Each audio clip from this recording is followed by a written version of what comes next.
After the end of World War II, the world was split into two, East and West. This marked the beginning of the era called the Cold War.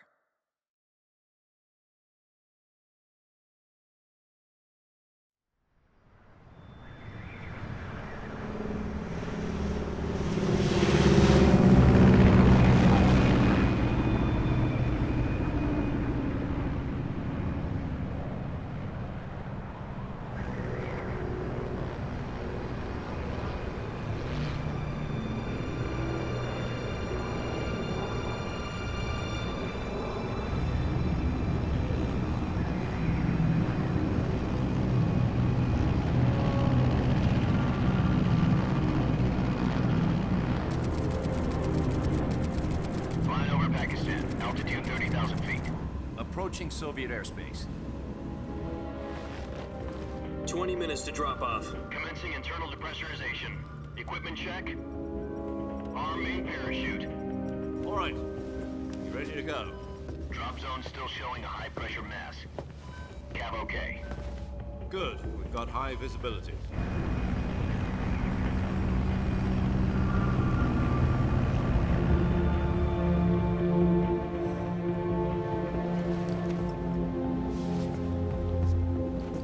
Put out that cigar. Connecting oxygen hose to interior connector. Put on your mask.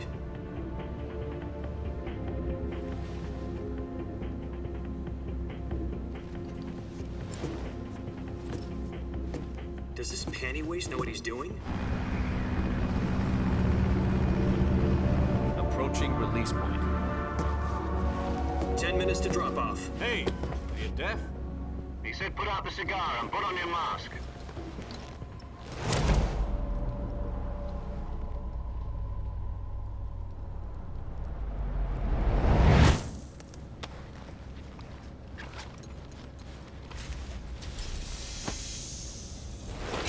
Depressurization complete. Checking oxygen supply. 6 minutes to drop off. Opening rear hatch.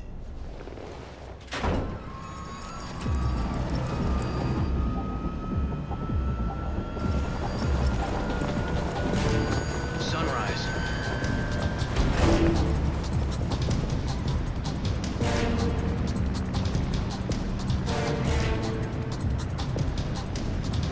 External temperature minus 46 degrees Celsius.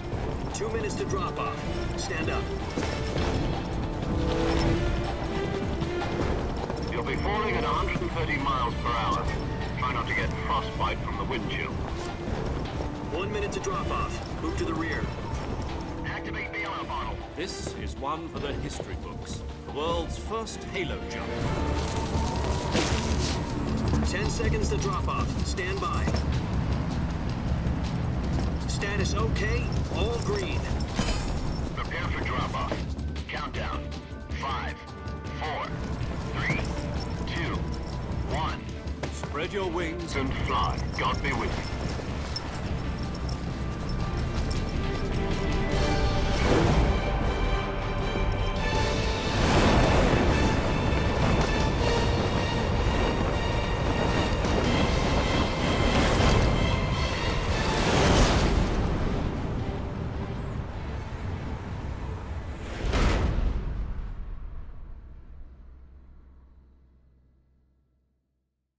Jack, I've got some important news.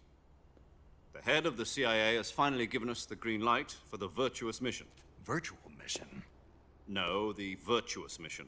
The future of our Fox unit depends on it. If it succeeds, we'll be officially organized into a unit. Virtuous mission? Sounds like some kind of initiation ritual. You know, don't get cocky. This isn't a training op. Right. So what exactly is this wonderful mission? Well, about 2 years ago, a certain Soviet scientist requested asylum in the West through one of our moles. His name is Nikolai Stepanovich Sokolov. He's head of the OKB 754 Design Bureau, one of the Soviets' top-secret weapon research facilities, and the East's foremost expert on weapons development. Sokolov? Isn't he that famous rocket scientist? The very same. On April the 12th, 1961, the Soviets achieved the first manned spaceflight in history. The Earth was blue, but there was no God. Well spoken. The rocket that carried Yuri Gagarin to orbit was the A-1, known as the Vostok rocket. Sokolov is said to be the man most responsible for the multi-engine cluster used in that rocket. After Gagarin's flight, Sokolov left rocket development to become the head of the newly established Design Bureau. From a lowly technician to head of a design bureau, that's quite a success story, so why'd he want to defect? It seems he'd become afraid of his own creations. Afraid? Call it a crisis of conscience. And for that, he left his country and his family behind and went over the fence? Not exactly. One of his conditions was that his family was also to be taken safely to the west. We used a mole to get the family out first and succeeded in sneaking Sokolov over the Berlin Wall shortly afterwards. I was the one who conducted the operation. The security on the eastern side was still full of holes back then. Then what? We got Sokolov over in one piece, but the whole ordeal had left him exhausted, and we checked him into a hospital in West Berlin. It took him 2 weeks and more than 600 miles to get from the research facility in the Soviet Union to Berlin. He was in no condition to say anything coherent. And it was only a week later that we had something much bigger on our hands. The Cuban Missile Crisis. October the 16th, 1962, President Kennedy received word that the Soviets were in the process of deploying intermediate-range ballistic missiles in Cuba. The President demanded that the Soviets dismantle and remove the missiles. At the same time, he announced a naval blockade to prevent further missile shipments from reaching Cuba. But the Soviets didn't back down, instead placing their armed forces on secondary alert. Soviet transport ships carrying missiles continued on course towards Cuba. US and Soviet forces went on alert for an all-out nuclear war. Frantic negotiations were conducted through the UN's Emergency Security Council and unofficial channels to end the hair-trigger standoff. Finally, on October the 28th, the Soviet Union agreed to remove its missiles from Cuba, and so the world avoided a nuclear holocaust. But in order to get the Soviets to pull their missiles out, we had to make a deal. You mean the one where the US agreed to remove its IRBMs from Turkey? No. The Jupiter IRBMs deployed in Turkey were obsolete, and we were going to get rid of them anyway. They had no strategic value whatsoever to either the US or the Russians. The Turkey deal was a ruse, a cover story that was fed to the other intelligence agencies around the world. So what did the Russians really want? Sokolov. They wanted us to return Sokolov. You mean the Soviets pulled out of Cuba just to get their hands on Sokolov? That's right. What the hell was he working on? At the time, we had no idea.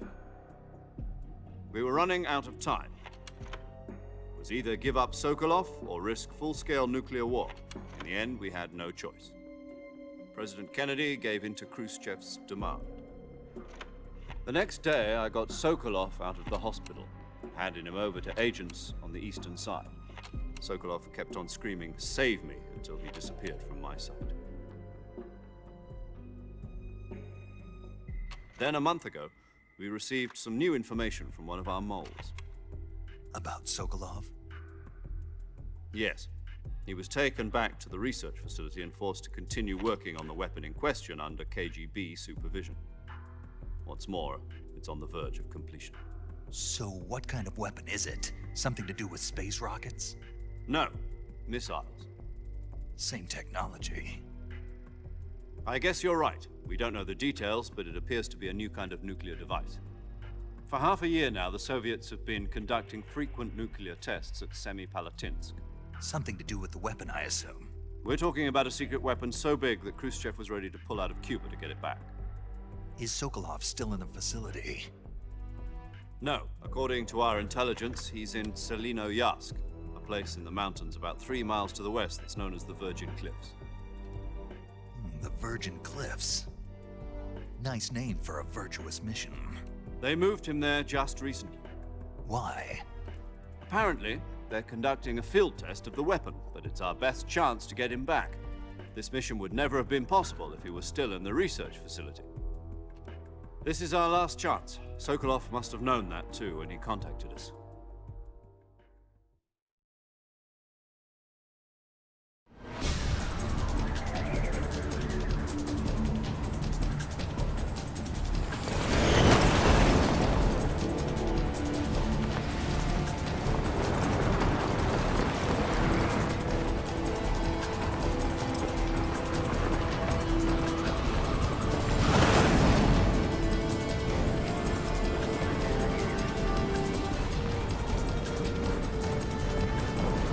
Listen up, Jack. Your mission is to infiltrate Selino-Yask in the Soviet mountains, ensure the safety of Sokolov, and bring him back to the west.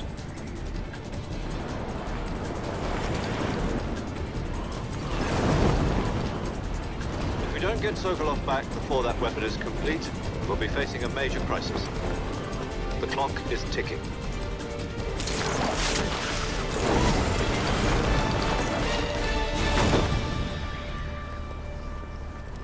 Once we've confirmed the rescue of Sokolov, stand by at the recovery point. A recovery balloon will be dropped at that point. Helium will be pumped into the balloon to inflate it. The process takes about 20 minutes. Once it's complete, the gunship's arm will latch onto the balloon and pull it up. The Fulton surface-to-air recovery system. I'm familiar with the theory. Take it easy. It's been combat-proven. Do you think Sokolov is up to it? The shock will be less than during a parachute jump, and the arm can handle up to 500 pounds. So you're planning on going over the border in a single combat Talon? She's equipped with two 6-barrel 20mm Vulcan cannons, as well as two 40mm machine guns. Sounds like she could hold her own against a battalion of tanks. Even with the fuel in the reserve tank, we're facing a 4-hour time limit. If all goes well, it shouldn't take more than a few hours. Home in time for dinner. But if anything goes wrong, you'll be eating dinner, breakfast, and all the rest of your meals in the jungle.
Do you copy? You're already in enemy territory, and somebody might be listening in. From here on out, we'll be using code names to refer to each other. Your code name for this mission will be Naked Snake. I'll be referring to you as Snake from now on. You're not to mention your real name. Snake? Oh, you don't like snakes? What do you mean? Well, you've eaten one before, haven't you? In survival training. I'm glad to hear that. I don't know if I'd ever order one in a restaurant, but... Be careful, you might not have a choice. What about you, Major? What should I call you? Let's see. I'll be Tom. Call me Major Tom. This will be a sneaking mission. You must not be seen by the enemy. You must leave no trace of your presence. Is that clear? This kind of infiltration is the Fox unit's speciality. In other words, weapons and equipment are procured on site. That goes for food as well. You're completely naked, just as your name implies. Great. Now I see why you asked me if I like snakes. I suppose calling me Snake was your idea of a joke, too. No, there's a good reason for that. I'll tell you later when the time is right. Gotcha. Getting back to the subject, how exactly am I supposed to feed myself? You've been issued a knife and a tranquilizer gun. Use them to hunt for food. You'll also find some medical supplies in your backpack. Yeah, about the backpack. I lost it in a tree on the way down. I see. Well, you'd better go back and get it then. You know where it is? No problem. I can see it from here. It's stuck on a branch.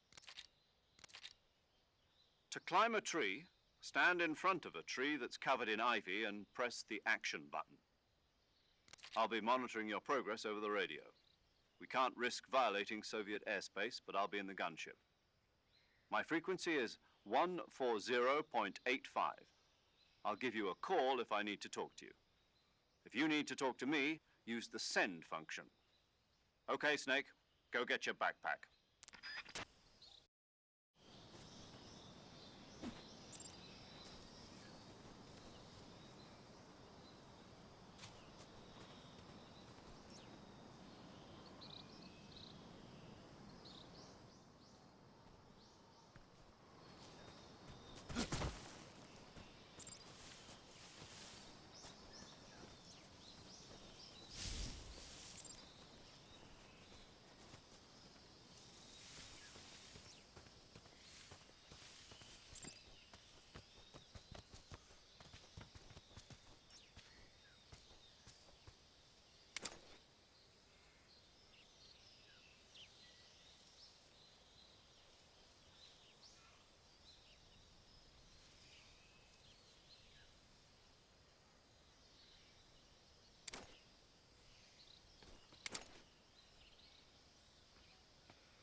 I see you've retrieved your backpack, Snake.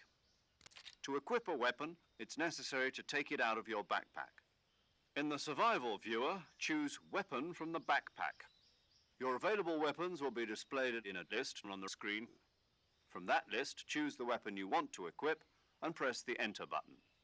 For other equipped items, just do the same thing from Item. Got it. Use the survival viewer backpack. Yep, that's right. Survival is fundamental to this mission. After you've been out in the field for a while, your stamina will start to drop.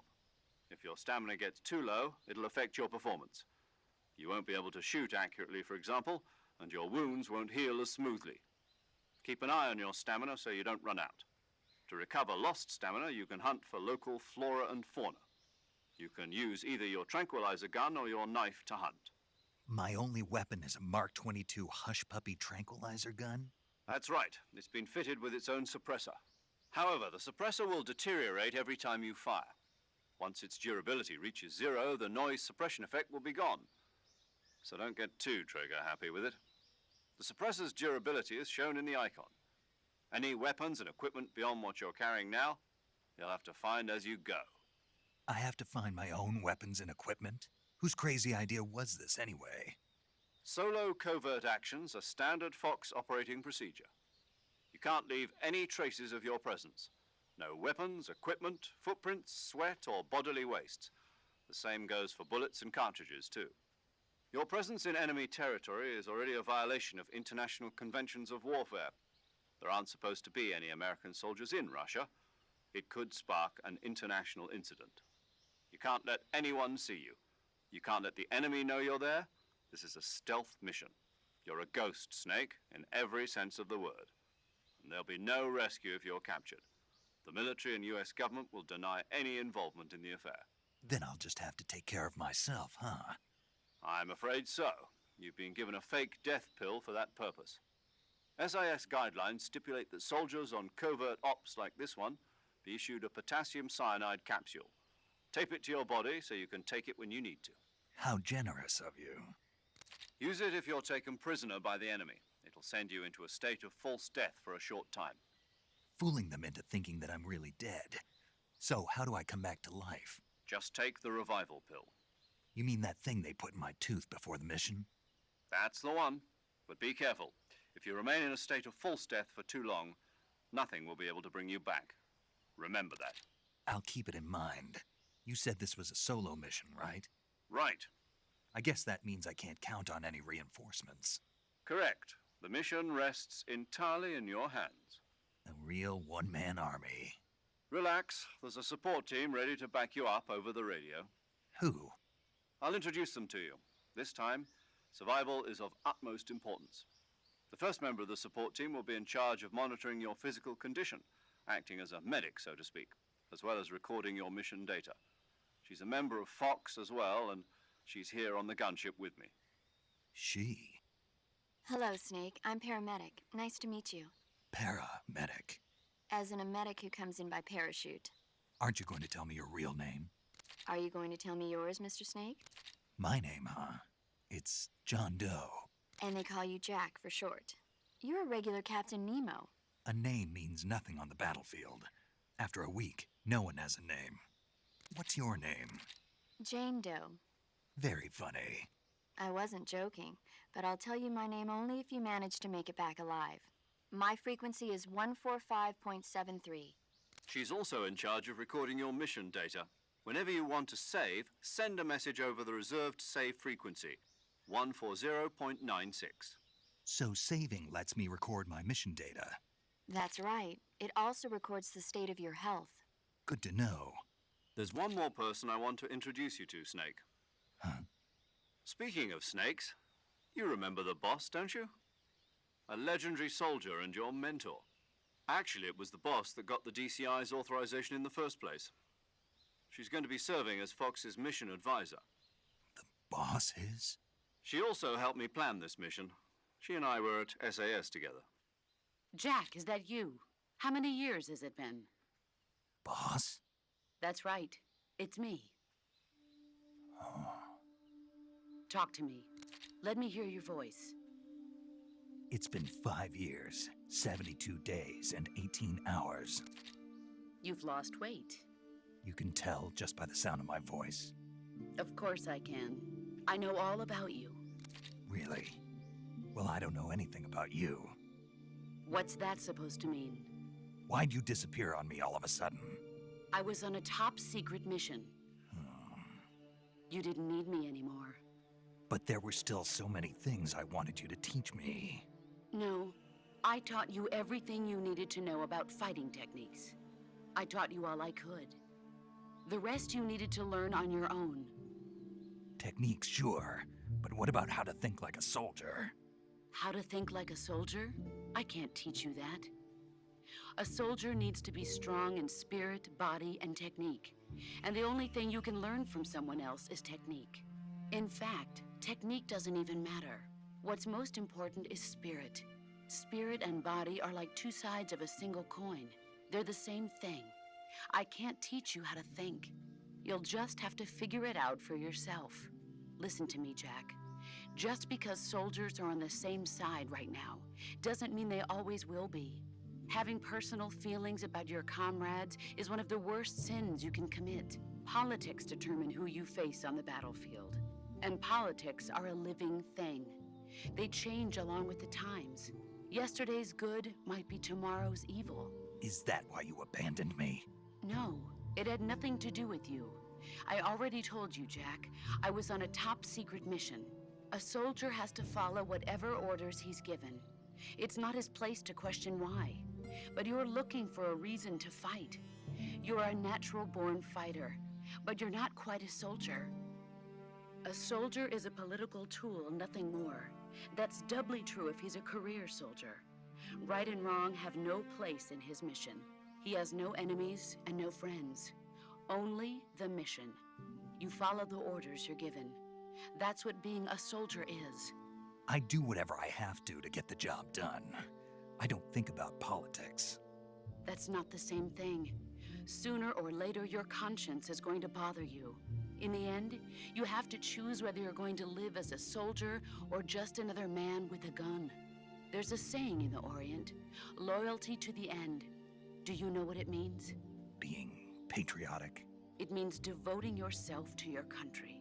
I follow the president and the top brass. I'm ready to die for them if necessary. The president and the top brass won't be there forever. Once their terms are up, others will take their place. I follow the will of the leader, no matter who's in charge. People aren't the ones who dictate the missions. Then who does? The times. People's values change over time, and so do the leaders of a country. So there's no such thing as an enemy in absolute terms.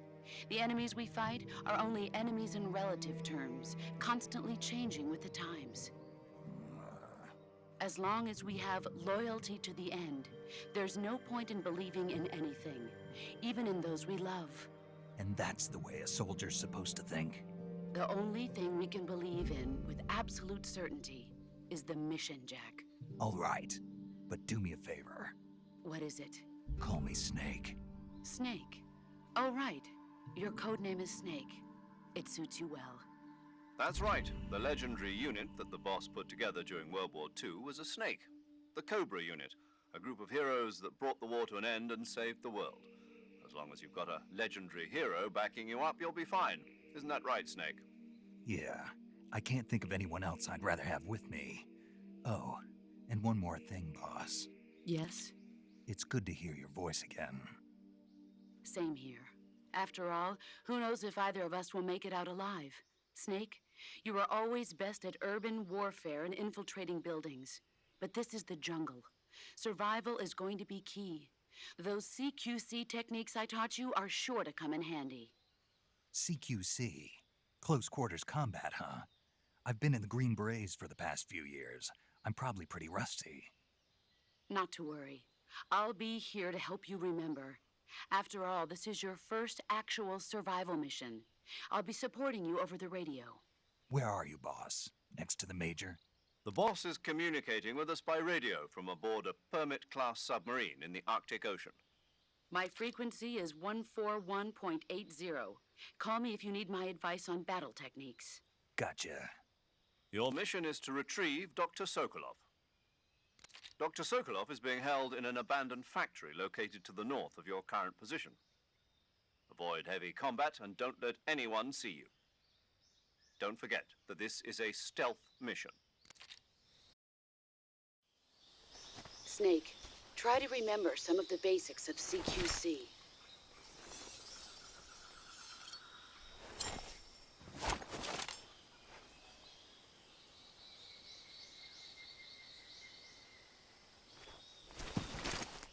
Commencing virtuous mission now.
Major, I've spotted 2 enemy soldiers.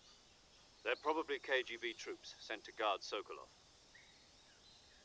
AK-47s and grenades.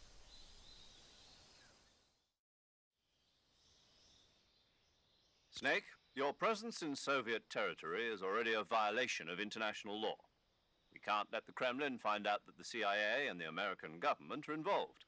Contact with the enemy is strictly prohibited. Don't engage them in battle either. This is a stealth mission. Got that? The Major is right. The point of this mission is to sneak through the jungle without being seen.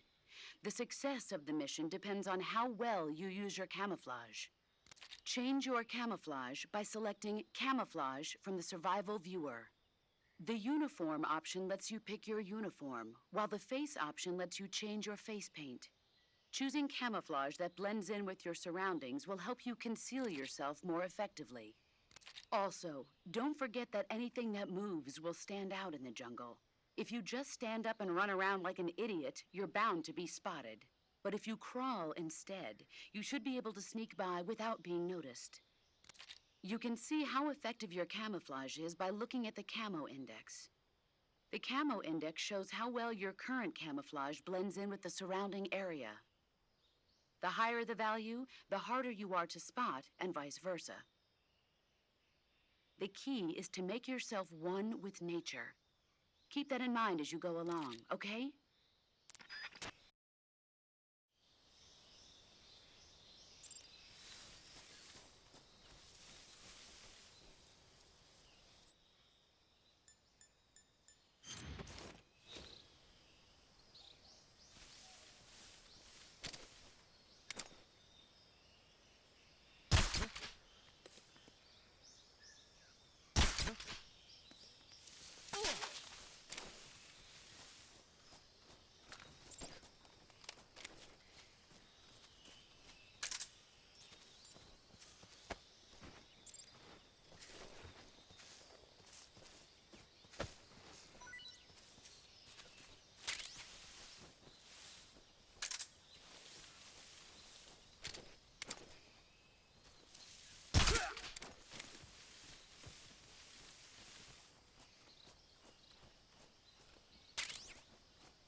I think I saw something.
Major, I've reached the abandoned factory where Sokolov is supposedly being held.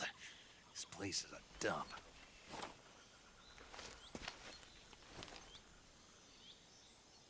I can't see Sokolov from here. The security is pretty tight. There are sentries posted around the perimeter. I wonder how many are inside.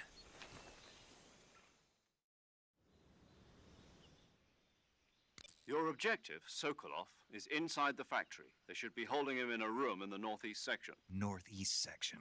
Got it. Be careful. Your mission is to bring Sokolov back alive. He must not be exposed to any kind of danger.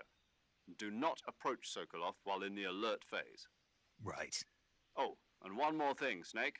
You mean there's more? No, it's just that when you get to Sokolov, I want you to tell him something from me. And that is? Sorry for being so late. Is that all? Yes. Understood. Beginning my approach to the target.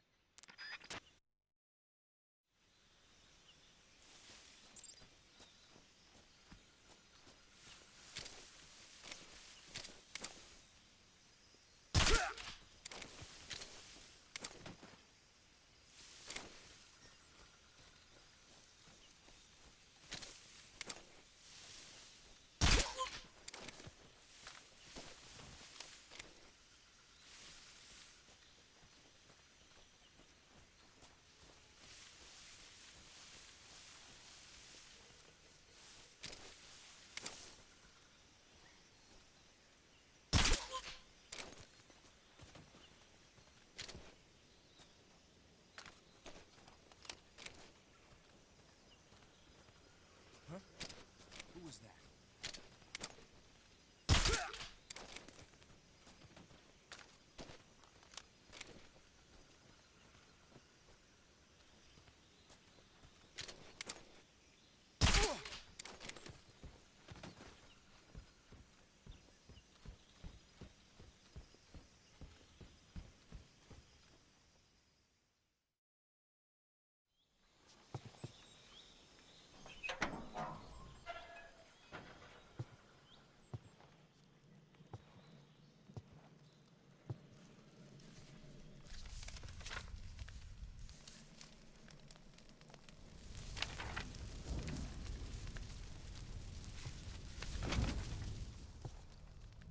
You must be Sokolov.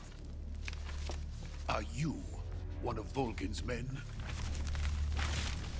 You'll never get it from me. No. I'm a CIA agent. I've come to escort you back to the other side of the Iron Curtain. You're CIA? Yeah. I was sent by Major Zero, the man who got you out 2 years ago. Zero? I have a message from him. What is it? He said to tell you sorry for being so late. Did he now? What does it mean?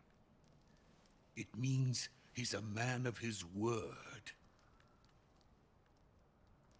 But we've got no time for this. You have to get me out of here before they arrive. Who's they? Colonel Volgin of GRU. You in the West know him as Thunderbolt. Thunderbolt? Never heard of him. He's a member of the Army's extremist faction, a man who seeks to seize control of the motherland. Ever since the Cuban Missile Crisis 2 years ago, Khrushchev has been pursuing a policy of peaceful coexistence with the West. Despite resistance and criticism from hawks in the Army and the provincial authorities, Khrushchev has managed to suppress the opposition so far. But the failure of his agricultural policies has put him in a precarious position. And on top of that, the tragedy last November. President Kennedy's assassination. Precisely. In a sense, Khrushchev has lost his biggest partner, and his power base is rapidly crumbling away.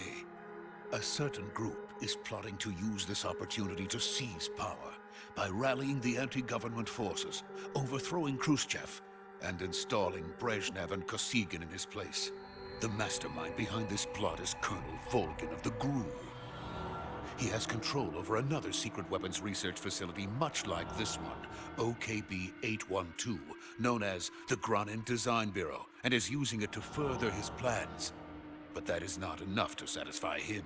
Now he's plotting to seize the secret weapon I have been developing here and use it as leverage in his bid for power.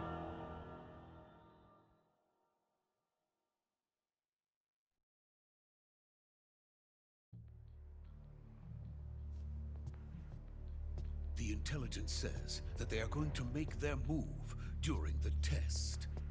Then, the soldiers outside. Exactly. They wouldn't need that many men just to keep me inside. Their orders were to prevent Colonel Volgin from capturing me. Even if it meant killing me in the process, or so it would seem.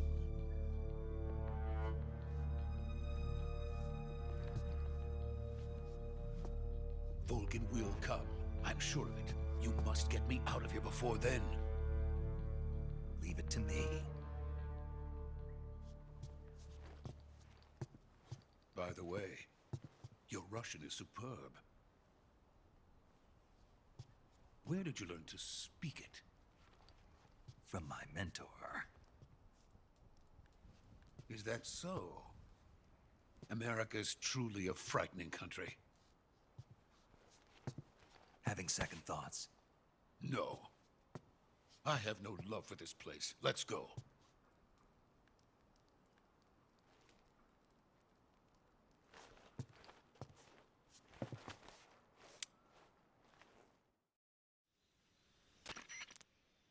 Major, this is Snake. Sokolov is safe with me. He's doing fine. No injuries. Good work, Snake. Now hurry up and get Sokolov to the recovery point. We'll rendezvous with you there. Roger. What about the sentries? No one spotted me. I see. What about the boss? We lost contact with the boss some time ago. What happened? It's probably just a weak signal. Just hurry and get Sokolov out of there.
Freeze!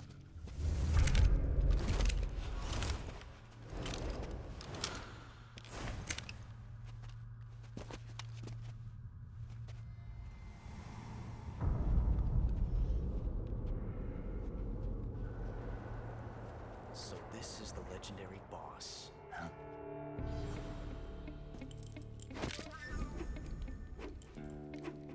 Huh? We meet at last.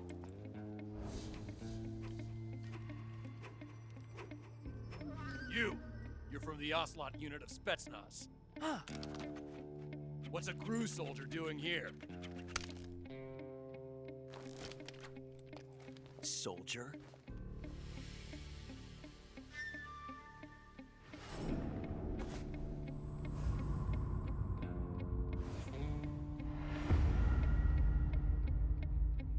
He's the Ocelot commander. Heh. That's Major Ocelot to you. Don't you forget it.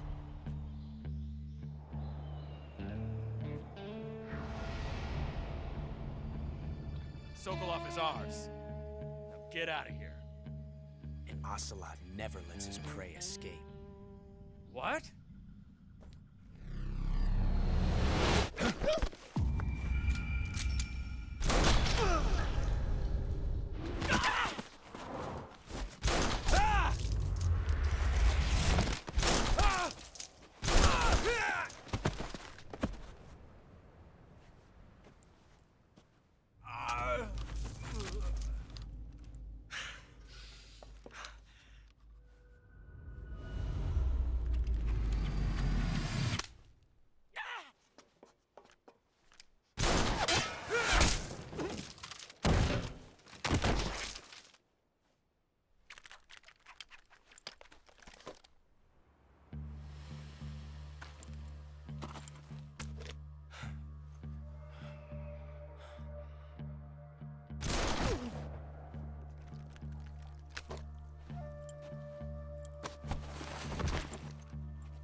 Can't say it feels good to kill a comrade, even if it is for the GRU. Sokolov, take cover. Huh.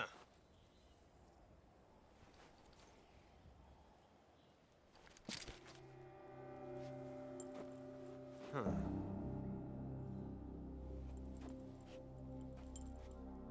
You're not the boss, are you?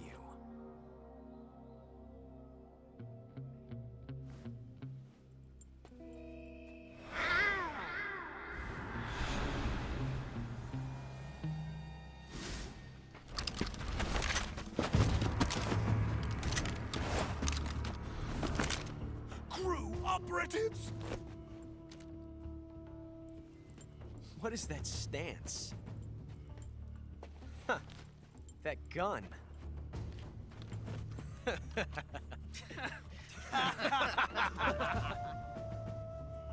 If you're not the boss, then die.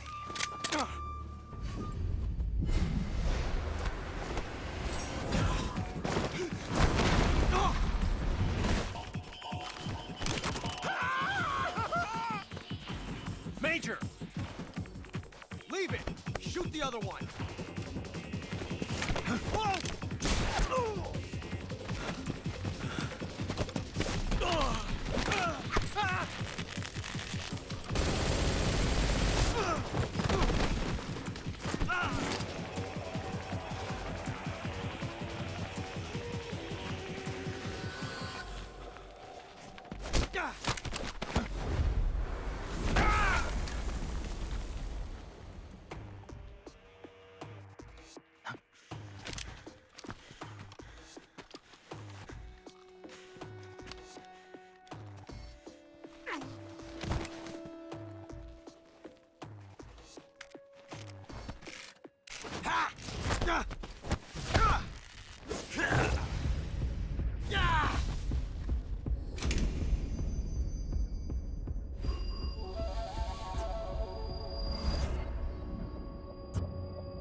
You ejected the first bullet by hand, didn't you? I see what you were trying to do. But testing a technique you've only heard about in the middle of battle wasn't very smart. You were asking to have your gun jam on you. Besides, I don't think you're cut out for an automatic in the first place. You tend to twist your elbow to absorb the recoil. That's more of a revolver technique. You filthy American dog!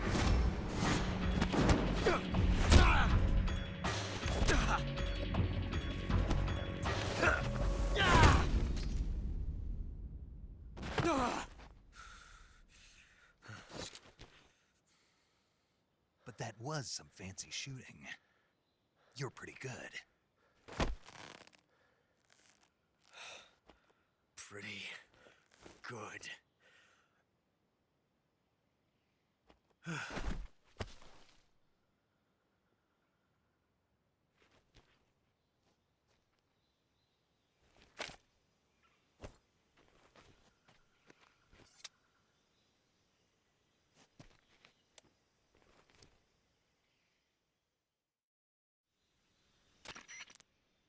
Major, do you read me? I read you. Snake, you all right? I've run into a few snags. These guys were after Sokolov too. Apparently they were taking orders from a GRU colonel named Volgan. A GRU colonel? Part of an internal Soviet power struggle, according to Sokolov. Something between the KGB and GRU. Between Khrushchev's supporters and Volgan's. Sokolov was being guarded by the KGB and hunted by GRU? Snake, it sounds like this could be even hotter than Cuba. I don't like it. Something about the whole thing stinks. I agree. You'd better hurry. Sokolov ran off by himself, but I'll catch up to him. We're counting on you.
Saving the game, Snake?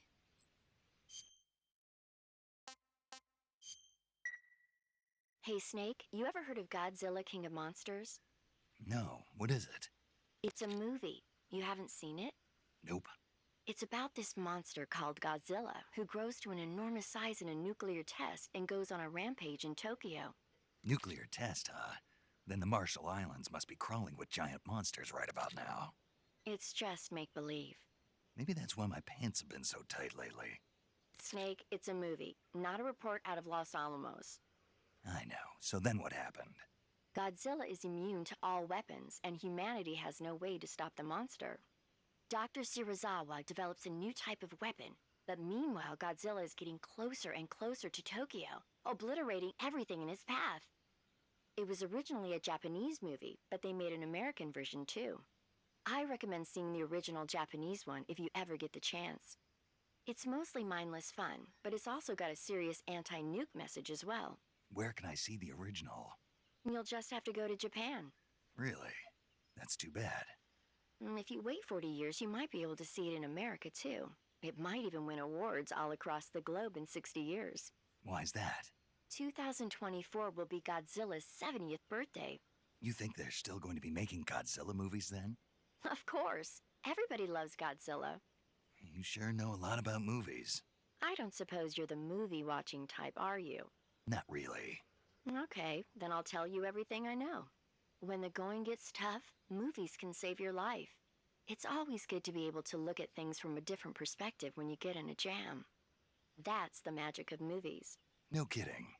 Well, I guess it might at least make a nice distraction. That's the spirit, Snake. Have a little fun.